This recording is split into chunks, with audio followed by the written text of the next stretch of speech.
What's going on, y'all? Welcome back to another recap reaction of this week. It was week 3 college football, and it brought us everything. Like I was telling my buddies earlier, this was a just cinematic day. There's still some games going on right now. It's currently 12:30 on the East Coast, but we got some games to discuss. Got to get this out. It was an amazing day. I was telling the guys, man, this day was perfect. Like there were games that I was hoping would end up being really good that ended up being cinema. So today was incredible. I'm trying to decide where to start. I'll just start. I'm not going to go chronologically the whole time, but I'm going to start chronologically with this one. Georgia Tech, the Ramblin' Wreck, beats Clemson in a game where I need to formally apologize for my offseason talk of the Clemson Tigers, because this team, I know last year this was a 2-loss team that lost to Louisville and to Georgia, and just both belt, and they still make the college football playoff. Now, this is still a team that theoretically could go 10-2, win the ACC, make the college football playoff. It's not going to happen. This team still plays SMU. They still play Louisville. They still play Duke. They still play very good teams. They also still play South Carolina, which is now a whole different story after a crazy outcome tonight. I know Norris Sellers was missing a lot of it, but so prayers for him. But there's a lot of losses still in this Clemson schedule. They're now 1-2, and the exact reason that I was so high on Clemson in the offseason is what the most embarrassing part of their game was. Peter Woods, T.J. Parker, Will Helt, those three in the offseason to me screamed first-round talent. And these three, by the time Georgia Tech gets that ball late in this game, you have no doubt they're going down the field, kicking a field goal, and winning this. Now, partially, that's the credit of Georgia Tech and the Jackets for what they've built as their brand. And a big shout out to Brent Key because of what he's done. Like they mentioned on the broadcast, that fire drill field goal, they've practiced that. They practiced that Friday. Now, the fact that that's like, the man is the definition of a program builder. He built this entire thing up, and he cares about the details. Every single little detail, he cares about it. And it shows. Haynes King, it becomes a meme that people put up, like like on the wear and tear on College Football 26, where it's just fully red. That's Haynes King every game. I also saw somebody say Haynes King probably wakes up on Sundays and feels like he survived a car crash. Probably. This man, 20 for 28, 211, and ran for 103 and a touchdown. He's incredible. He is just incredible in every sense of the word. And he was the better quarterback today. I'll be the first to apologize. I mean, I have to apologize because when you're wrong, you got to admit it. You got to own up to it. Hand up. Cade Klubnik. It's not even that he's not bad. He's certainly not what he was supposed to be and not what I was expecting. If you look at his numbers, you would say, oh, well, he had a good game. I wouldn't necessarily say that. A big part of it is Bryant Westco Jr., the sophomore, taking Antonio Williams' spot with him being out. And I get the line's not where it's supposed to be offensively. There's still a lot on Cade Klubnik. But Bryant Westco Jr., big shout out to him. Seven catches, 126 yards, and a touchdown. He was a big reason why they were even in this game. And also Adam Randall for the Tigers. He became such a great runner. They had the 3rd and 22 that they ended up getting, where it was basically throwing in the towel, it felt like. Where they're like, all right, we're down 13-0, I think it was at the time. We'll just phone it in and call it a day. 3rd and 22, he gets it, runs for about 25 yards, and they end up scoring on that drive. So Adam Randall and Bryant Westco Jr., those are the two guys that you got to like tip your hat at and say, man, like you guys are the reason Clemson's still in this game. But for Georgia Tech, this is a win that I think is very, very much playoff contention type win. They're 3-0 right now. They play Temple, at Wake Forest, Virginia Tech, who both of those teams look really bad, at Duke, who's been humbled by Illinois and now Tulane. Syracuse, they're solid, not horrible. At NC State, solid, not horrible. At Boston College, solid, not horrible. Pitt, who now lost to West Virginia, I get it's the backyard brawl, but still, all of those are very winnable. This is a team that I would be stunned if they're not in playoff contention going into the Georgia game. Whether it's 11-0, 10-1 with a slip-up, this is a 10-2 team at worst, in my opinion. This Georgia Tech team is special. They're all over the field. Eric Rivers was special for him. He had the big plays. Malik Rutherford had a couple plays. Jamal Haynes was good. Malachi Hosley was good. This team is just special. Like I said, the definition of a program builder, Brent Key. He has built this thing from the ground up, and he just cares about every little thing. And that's you can just tell. It matters. And he just gets it. And that's how Georgia Tech is where they are. And when it comes to that Georgia game, good old-fashioned hate, that could be two undefeated teams, and it would not shock me.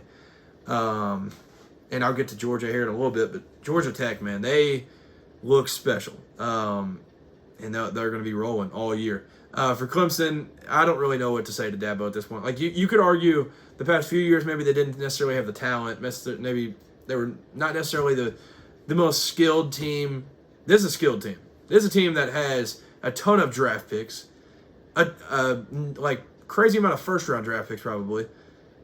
It makes no sense. I have no idea how they're bad.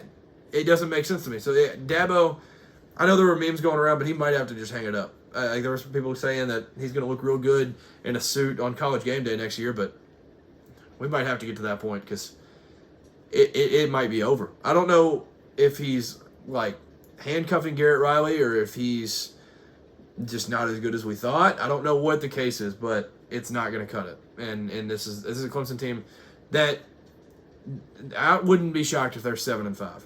This is a team that still has to go to North Carolina, who's looked much better recently. They play Syracuse. They play at Boston College. Like I said, SMU, Duke, Florida State, at Louisville, at South Carolina. Like this is a team that could be 7-5, and it would not shock me.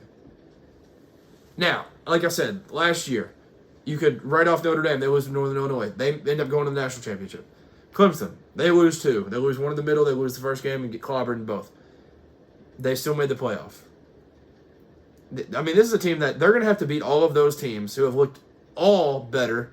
SMU is risky, but big win over Missouri State, I guess. But they're going to have to beat all of those teams. And then they're also probably going to have to beat a Miami in the ACC championship because they're not making it without an ACC championship victory. I don't know where you go if you're Clemson. You can't fire Dabo, but it might be time for him to just look in the mirror and say, it's time to go. So, this is my formal apology. All the offseason hype, I genuinely thought this was a Clemson team that was following the path of the recent champions, where it was retention. Maybe instead of retention, let's just look at what they were last year when they were the same team. And the team last year, in hindsight, people made them look way different than what they actually were. This was a team that nearly lost to SMU in the championship in the ACC and then lost to Texas in a game where they didn't even really look that good necessarily. And I should not have jumped on the Clemson wave like I have. And I hand up, big time. So, yeah, that's really all I can say. The highlights were Bryant Wesco, Adam Randall, and that's about it. It's a very dark time for Clemson for sure. Moving on, we're just gonna bounce around a little bit. Florida and LSU. I'm gonna say this one. I'm gonna pat myself on the back because this one I had right, where Clemson I was very wrong. DJ Lagway, I got so much hate for not putting him in the top 10 quarterbacks, whatever. I got so much hate for not putting him super high in the SEC quarterbacks. 5 interceptions. 5 interceptions. He was forcing the ball. He was just not good. Like, there's just no... He wasn't good. That's it. Now, Nussmeier wasn't necessarily good either, in my opinion. He didn't look great by any means, but both of these quarterbacks, it was bad. But, Florida fought. They were in it for a while. They lose 20-10. But DJ Lagway is just not good. Not good. Along with another big name, Arch Manning. I'll just get to him now. Arch Manning, yeah, he got outplayed by Malachi Nelson. We'll just put it that way. 11 for 25, 114, and a touchdown. Now, he did have 2 rushing with 51 yards, but it just looks like it hurts when he throws. That's the best way to put it. Like, he's not all here. Like, whether it's mentally, physically, he's just not all there. And you're running out of chances to play in games where you can fill it out, fill it out. You have Sam Houston, and then you're at Florida, a team that just competed with LSU for a little bit. Like, I would not be shocked if Florida ends up beating them. And then they have Red River Shootout, Red River Rivalry right after that, Oklahoma. And as of right now, it looks like this is an Oklahoma team that's going to absolutely roll them because they had a sneaky spot, sleeper spot with at Temple today, and they absolutely rolled them. I'm stunned at how bad Arch Manning has looked, and now it makes sense why Quinn Ewers played the entire time, and they didn't put Arch in. It all adds up now. So Arch has looked terrible. Moving on from that one, I mentioned Lenore Sellers. He goes out with a targeting play. He was playing pretty good, I thought, until then. It wasn't bad. I think it was more of the Vanderbilt defense that was getting the credit in that one. But Diego Pavia balled out once again. He had the interception, but he's just a gamer. That's the only way you can put it. Like, he's just a gamer. He just makes plays when they need to be made, and they go into Columbia and end up winning that game. And it's for South Carolina. I don't know. Obviously Doty is not going to cut it, but you have a chance to rally. And now looking back, they beat a bad Virginia Tech team, and they barely beat them. But now they get a chance to go at Missouri, who's looked incredible. And then they're going to go at LSU, and then Oklahoma, Alabama, at Ole Miss, at Texas A&M. For South Carolina, I mean, prayers for Lenoris, but if they don't get him back, I don't know what this season looks like for the Gamecocks. Ole Miss and Arkansas, Trinidad Chambliss, he looked incredible. Taylon Green looked awesome as well, more with his legs than with his arm, but still looked good with his arm. And this was just a shootout. I was telling my buddy that it was the over-under was like 53.5, and I was like, these are the most over teams that we've got. Like, these teams go over in every game. So, Trinidad Chambliss, like, he just looked incredible. He ended up going 21 of 29, 353 and a touchdown with 62 yards rushing and 2 touchdowns. He absolutely balled out. For Taylon, he had 305 and a touchdown, and then 115 rushing and a touchdown. So both of them, they absolutely duked it out. So Harrison Wallace looked good again. This Ole Miss team, they're rolling a little bit. Obviously, they look a little risky, but Ole Miss, they're gonna be okay because they don't necessarily have the hardest schedule. Like, they still avoid some. They play at Georgia, but like they avoid some teams. Like, they still have Mississippi State, Florida. Like, Mississippi State might be the year of state, but man. But it was a fun game overall. A lot of points in that one. Alabama beats Wisconsin very handily. This was a game where it looked like Jeremy Bernard was about to take over as wide receiver 1 for a little bit because he had the rushing touchdown and then he had the receiving touchdown, but he ended up with 62. But Ryan Williams came back out. Hollywood is back. 165 and 2 touchdowns for Hollywood, and it was really cool just to finally see him kind of feel it again. He was rolling. And as for Wisconsin, I mean, O'Neal, he's the backup. He gets thrown in because of the Billy Edwards injury.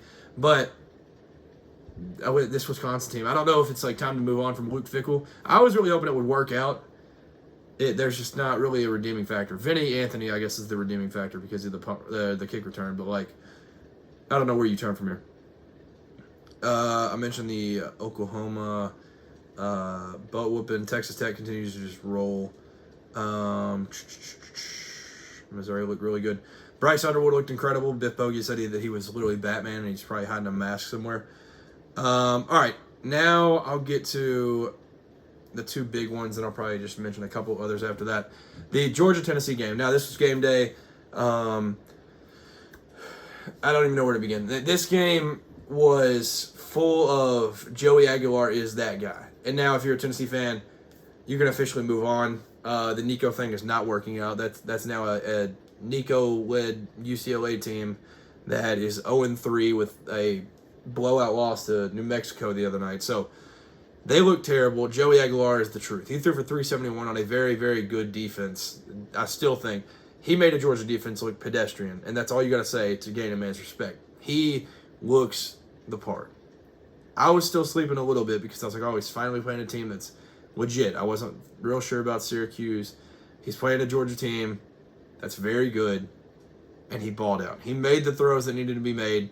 Obviously, he had a couple underthrows. I think he had two of the touchdowns to Brazzell were underthrown, but Chris Brazzell, this was the Chris Brazzell legacy game. I don't know if it was he ate a good breakfast or what this morning, but he had 6 catches, 177, and 3 touchdowns. I mean, number 17, man. The rumors were going around in the memes of the Jalen Hyatt game where they were like, Chris Brazzell today. That's essentially what it was. Tennessee's run game early, they came out so hot. They came out blazing, score insanely fast. Now, the guts out of Georgia to be able to come back from down 21-7 where it feels like everybody's wrote you off. You're just back. At the end of the first, 21-7, and you're able to weather the storm, fight through it, and kind of come out on the other side. And same for Tennessee. I mean, they had to end up fighting through where Georgia had kind of taken over the momentum of the game. They ended up taking that one over. So, Joey Aguilar, the one pick was really, really, really bad. The one that the broadcast mentioned it a bunch where they were just like, he tried to make these throws at App State or whatever. You just can't throw that in the SEC. They're going to take advantage of those. But they picked on Ellis Robinson. And the big part of Georgia, they picked on the freshman DBs a ton. I mean, like the first play of the game, Kobe Young, it was like a 40-yard play because they were like, all right, freshman, let's go. So Gunnar Stockton, I thought he played really, really well. 23 for 31, 304 with 2 touchdowns. He played great. Nate Frazier played great. Really, the entire Georgia rushing game was great. Cash Jones came in, made some plays. Josh McCray had the game-winning touchdown. Dwight Phillips, Chauncey Bowens. Like, this team ran the ball so well. Kobe Young, Zach Branch, London Humphreys, Lawson Lucky, Dylan Bell. The whole receiver core was the opposite of last year, where it was like, you get the ball to them, but they're going to drop it. And it's going to be disappointing.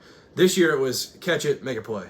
Now, it's obviously annoying to watch a Mike Bobo team that just ends up throwing the ball. But that's how you get a guy that's like Gunnar Stockton, where it gives you a Stetson Bennett vibe of where he's probably not going to just kill you with some Heisman moment play, but he's going to do the right things that ends up getting your team the lead and being able to win games like this. This is a Stetson Bennett type win, in my opinion, where you just do the right things until the game is over and you're going to end up coming out on top because the football gods will reward you. That's what this feels like.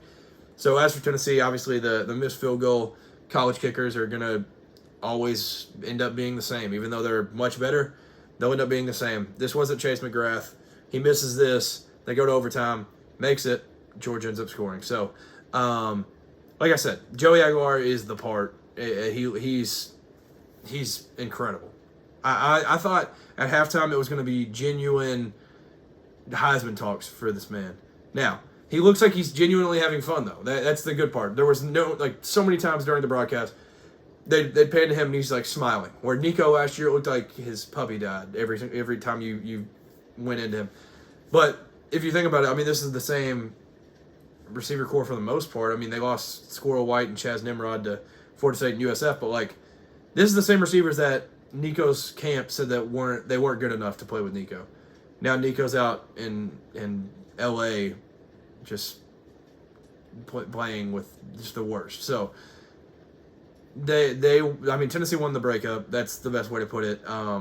For Georgia, though, this is a very, very impressive win. The streak continues. Still have won every game since the 2017 loss. For Tennessee, I mean, the big play, I was stunned. I thought Bobo was going to try to do some sort of bubble, get a guy in space, let his guys just make a play. In that 4th and 8, they just ended up going London Humphreys to the end zone. So it was crazy to see some of that. Like, it was, I was not expecting that at all. But Ohio State did that in the national championship against Notre Dame, where it was like a 3rd and 3 or something. They just go deep to Jeremiah, where it's just when you least expect it. Big play. So hats off to Mike Bobo for that one. Like, nobody was expecting that play at all. But yeah, Georgia, I think they kind of just wore them down, and overall they ended up wearing them down enough to where they could go into the second half and play their game. Where there there were gaps where Kirk and Chris were like, man, we could have ran through that, and it was just Bowen's 15-yard gain. It was easy. So for Georgia, you get Alabama here in a couple weeks. You have a tough schedule, but there's no reason you can't go undefeated with this. Texas doesn't look near as good. You have at Mississippi State and at Auburn, which I think will be tough. At Auburn was the one loss I picked in the preseason. Auburn's looked even better than I thought. But you have Alabama at home, the Georgia Tech game. It's gonna be a fun season for the Dogs. But I think, get rid of the Ellis Robinson just penalties and clean up a little bit there, and you're going to be all right. So the Dogs look really good. Tennessee, no reason to hang your head at all. Obviously, a lot of people are saying they feel bad for Tennessee fans. It does kind of suck just to see this outcome. But you can definitely kind of run the table from this point on. You have at Bama, at Mississippi State coming up soon. Neither of those are going to be gimmies by any means. You have Oklahoma, the Heupel game that will be exciting, but you can legitimately run the table with this one. So I'm excited to see what the Vols are able to do this year. Texas A&M, Notre Dame. This was the other big one. This game was absolutely incredible. This game for a little while, it was really just like first, second, third down. No matter what the case was, Notre Dame's running the ball. Jadarian Price, Jeremiah Love, that duo, y'all are just running. So it was that for a while, and then on the other side of things, it was Mario Craver and Casey Concepcion. Go give us your best Sports Center top 10 play. That's basically what it was for 2 or 3 quarters. And then you had some sprinkles in of Le'Veon Moss. You had C.J. Carr making plays. Eli Raridan was making plays. There was Malachi Fields. There were some playmakers that kind of took a while to open up. And once they opened up, it became cinema. 41-40. The Aggies almost Aggied again. A very Texas A&M Aggie thing it would have been to miss the extra point after the whole chaotic ending of the Notre Dame final drive and their points. But A&M makes their extra point, and they end up getting out of South Bend with a W after losing at Kyle Field last year, 23-13. These are both programs, though, that I think, obviously they're built the right way, the way you're supposed to build programs, but whatever the penny amount was for Mario Craver and Casey Concepcion, it was worth it. Casey Concepcion, his first catch, he legitimately, gosh, I did not realize Mario ended up with 207. Oh my goodness. But Casey Concepcion, it was back-to-back plays in the first half that he ended up with it was like an out route with some clearance routes or whatever that he goes up and just jumps. It looks like he jumps 8 feet in the air. And then the next play, he's on the outside, on the right side, goes deep, grabs it off the top shelf where Mama hides the cookies, and he gets them to the one. They end up scoring. Casey Concepcion was absolutely spectacular, but Mario Craver is the takeaway. I did not realize he had 207. Mario Craver was special. His one touchdown was 86 yards, that first drive, second drive, whatever it was, for A&M, where they spun him around, tried to bring him down, and he just stayed up the whole time. It just crib call. Marcel Reed was fun, as always. This game overall, C.J. Carr's interception was rough, but this was a game that I thought both quarterbacks played really, really well. They both showed poise. They both showed playmaking ability. And I thought they both played really solid. I thought they were able to just make plays when it was necessary and convert third downs, all the good stuff, man. It was absolute cinema. But now if you're Notre Dame, obviously they lost the early game last year and they end up rallying and win it all. They don't have necessarily a gimme schedule by any means. It's easy, but when you were in the offseason and you looked at these two games, you were like, all right, you got to go at least 1-1. At worst, you got to go 1-1. Now they're 0-2 following and at Miami and home versus Texas A&M. 2-game stretch. They still have at Arkansas. They still play Boise. They still play at Boston College. They play at Pitt. There's not easy games. They can win a lot of these. They can go 10-2. I'm not sure if there's necessarily a playoff spot fit for the Irish at this point. But if you're A&M on the other side, you're thinking playoff at this point. You have Auburn and Mississippi State coming up. Florida. At Arkansas is going to be tough. At LSU is going to be tough. At Missouri is going to be tough. But there's not a game on this schedule that I would be like, there's not a chance I can win that game. I can see A&M winning every single game on this, and it would be if you're an Aggie fan, you've got to be very, very optimistic going forward. And also prayers for Bryce Anderson. That was very, very scary. So yeah, prayers for him. That was a crazy moment in the game. But yeah, like I said, if you're the Aggies here, you've got to be extremely optimistic about what you're looking at the rest of the season, because you can lose a couple and still make it, and still be in the SEC race for a while. As for some of these teams that lost today, here we're on September 13th, and Clemson's probably out of the ACC race, it feels like. And for Georgia Tech, you're on the good side of the ACC race. If you're Texas A&M, you're on the good side of things for the playoff.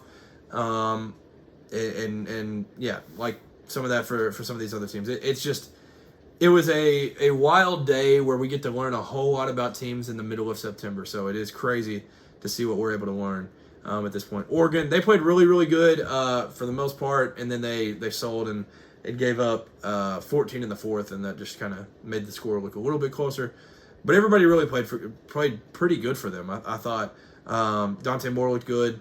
The running back game for them is super interesting to me, because they basically, similar to Georgia, they just run like a five-headed monster. They just like rotate backs in and out. Like Jaden Lamar is the only one that had double-digit carries, and they're all just looking incredible. All their running backs look good when they come in. The Florida State transfer, the Malik Benson, has looked great so far. He looked great today. He had 62 yards. DeCorian Moore, the freshman, he looked good. Kenyon Sadiq was good. The whole team, it's just a team by committee. And it's a ton of talent. But for Northwestern, it's obviously just, it's sad to see, because I'm excited for them to get their stadium. But I know Dan Lanning was upset about the fake stadium noise pumped into this like 10,000 person field. Like it's been cool to be by the water here for 2 years, but I'm about ready for Northwestern to get their stadium rolling. Penn State blows out FCS Villanova, and it's their third straight wild cupcake game. And yeah, it's just hard to really judge these games when they're playing like Villanova. Ohio State won the battle for Ohio. They won 37-9 today. Good win there. Miami beat South Florida very, very bad. This was a top 16 matchup, or top 18 matchup. Apologies. And it's hard to say that it wasn't what the score shows, because if you're looking at stats, the total yards, USF still had 332. Lost 49-12, but they still had 332. It felt like they would move the ball. They'd get right there and they would just go on 4th and 2, 4th and 1, whatever it was, and they'd miss that. So that was what the story of the game was, in my opinion, where it was just like, you can't keep turning it over there. Like, maybe take your field goals early when you still have a chance to compete. But it was 28-6 at half, and it was really just never looked back. I mean, it was really, Miami had such control going into the weather warning or whatever. I think it was like 21-6 at that point. And it was just kind of that was the vibe of the whole game. But if you're USF and your one loss is 49-12, and then you roll the AAC and go through that whole schedule where Memphis looked good today, beat Troy comfortably. Like you still have some good wins left on your schedule that you can get. I still think if you're USF, you feel in a good spot for the playoff. And I think even if Boise State kind of runs the table, obviously they still have the tiebreaker over them. I think Tulane will be the interesting one, in my opinion, where they still play Ole Miss. They beat Duke. They have Tulane's the one I think you got to watch out for. They're the other just G5, but that's probably who you'll end up playing in the playoff. They play at Ole Miss next week, so we'll see. Retzloff has looked great for Tulane so far, and they're kind of able to do whatever to this point. It feels like. Let me run through, make sure I didn't miss any games that I need to talk about. Illinois continues to roll. Iowa State struggled for a long time with Arkansas State. That game was just weird. Utah beat Wyoming. That game was also weird. It was just close for way too long. Devin Dampier continues his Heisman campaign. I absolutely love him. Auburn beat South Alabama. I guess that's about it. I'll be back this week. Thank you for listening, and thank you for just checking out the channel as always. Make sure to leave a comment on any of your thoughts on the games today. I love to read your all's comments and see just kind of what your thoughts are. Whether it's the Lagway performance, the Archer Manning performance, or whether you want to talk about Ahmad Hardy's incredible Heisman performance of 250 yards and 3 touchdowns. Whatever you want to talk about, throw in the comments, leave a like, make sure to subscribe if you're not already. Thank you for tuning in. Peace.